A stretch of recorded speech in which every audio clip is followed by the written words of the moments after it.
Welcome back to Chicago Independent Television. In December 2009, community groups and activists commemorated the 40th anniversary of the assassination of Chicago organizer and Black Panther member Fred Hampton. We'll learn more about Fred's life and the efforts to commemorate his memory in the first part of a two-part segment.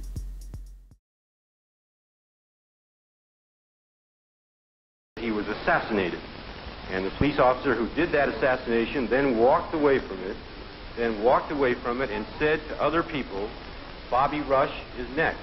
They've murdered Fred Hampton. The account that we gave of the events is the truth. Does anybody have a sensible question?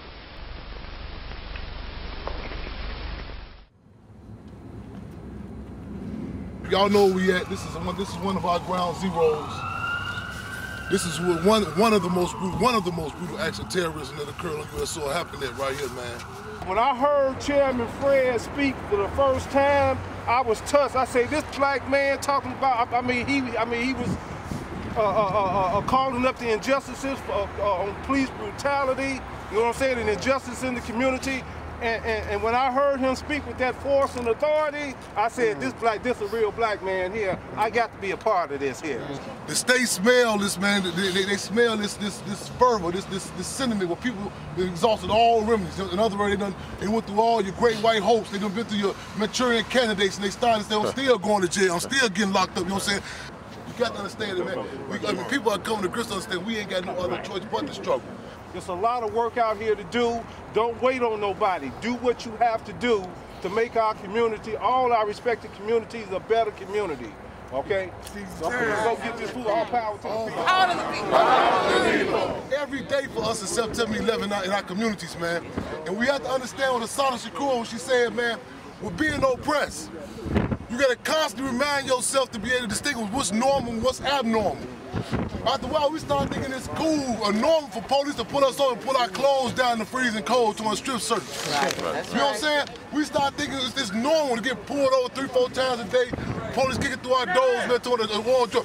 Power to the people, brother, man. Power to the people. Power to the people. People have been terrorized under such euphemism, under such nice words as police brutality, gentrification. That's right. Growing prison industrial complex. That sound nice. They know growing. This ain't growing its own. They kidnapping us and putting us in the concentration camps.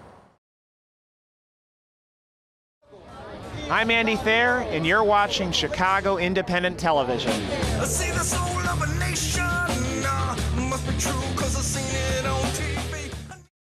Chicago Independent Television is not brought to you by Coca-Cola, whose logo is stained red by the blood of murdered Colombian labor union organizers. Learn more at killercoke.org. Coke, the drink of the death squads.